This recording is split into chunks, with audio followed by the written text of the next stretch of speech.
Today, I'm joined by fantasy author Serendipity Sellers to talk about her upcoming novel, The Storykeeper's Daughter, The Jester's Grin, a character-driven fantasy where ancient protections fail quietly and remembering becomes its own kind of danger.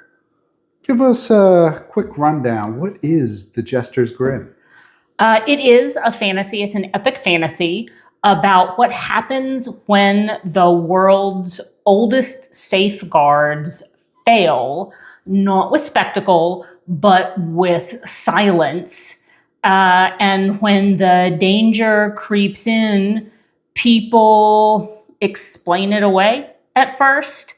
And then a few characters take note too late and realize that fine does not necessarily mean safe.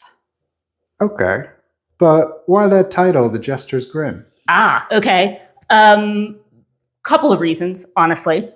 One, it's a smile that maybe you shouldn't trust, might shield some teeth, might hold something else underneath.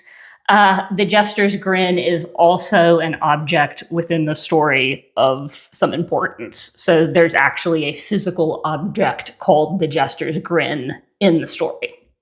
So speaking of the story, what kind of story is this? Is it epic? Is it cozy? Is it grim? Okay. Another good question. Thank you.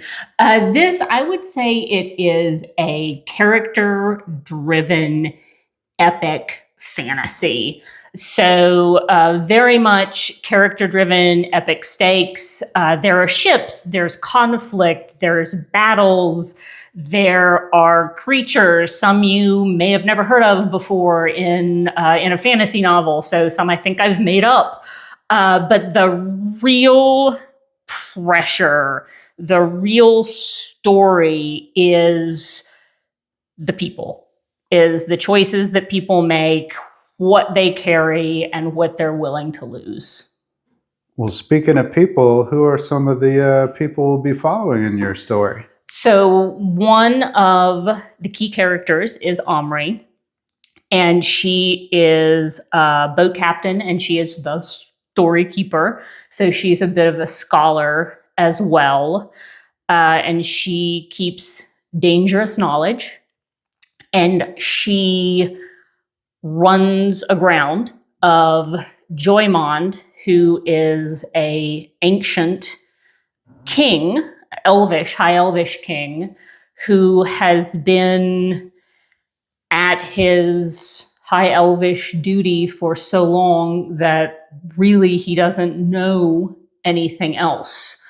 And part of the joy of writing these kind of stories is that those are, I guess, the two leads, you might say, but then you get to know all these other characters and get to have so much fun with them, because you've got Omri and you've got Joymond, who are wonderful characters who I've been able to get to know and develop, now going on 3 books, because I'm, of course, working on the 3rd. But there's Kale and Roland, who I did not expect to turn out the way that they have, who've turned into these really cool people that I didn't expect, that you'll get to see start out. And then there's a character that you'll get to see start out in The Storykeeper's Daughter named Sashara, that, to be honest with you, as a writer, I wasn't sure who she was going to be. And she's turned into one of my favorite characters. I love Sashara.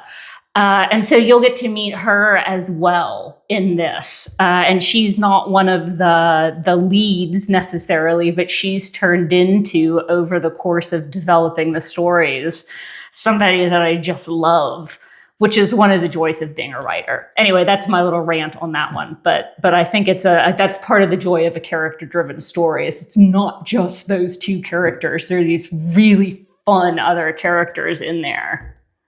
Well, speaking of characters, maybe there's a little romance in the story? How might you describe some of Well, that? duh. Yeah, there's romance in the story. There is some. I mean, there is a very serious side to the story, and I think that that gets talked about a lot in a lot of the press for it, and whatnot. That there's some very serious story elements and some very serious literary elements in it. But there's also a romance in it, and it's very mythic and it's very immediate. It's very inconvenient. The connection's real. It's fast, and it does not make it easy for anybody. So I'll leave it at that. So tell me, who will love this book?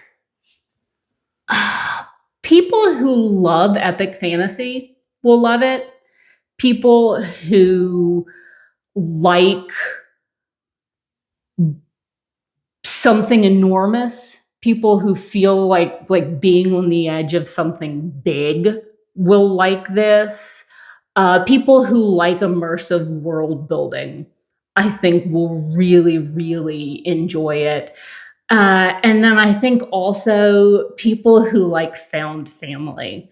This is really a story that I think at its heart it has a lot of found family in it. A lot of the people have lost people and they come together based on that. And then also a lot of people who enjoy hard moral choices and fantasy that doesn't run away from courage, that doesn't put it in a spotlight and then run away from it, that it realizes that it's the decision that people have to keep making over and over and over and over again. That kind of person, I think, will like it. So by the end of book one, what is it you want the readers to feel when they are done? Like they've just stepped on the edge of something really big. And maybe even a little bit of disquiet. I mean, that's okay. If there's even a little bit of anxiety, maybe even a little bit worried for the characters. Actually, I'd be thrilled if they were a little bit worried for the characters. I would like them to feel engaged with the characters, and to really want to know what's going to come next. Well, there you have it, folks. The Storykeeper's Daughter, the Jester Grin, is about old stories, quiet courage, and dangerous comfort of assuming somebody else will remember for all of us. It's coming out now on Amazon and Amazon Booksellers. See you there.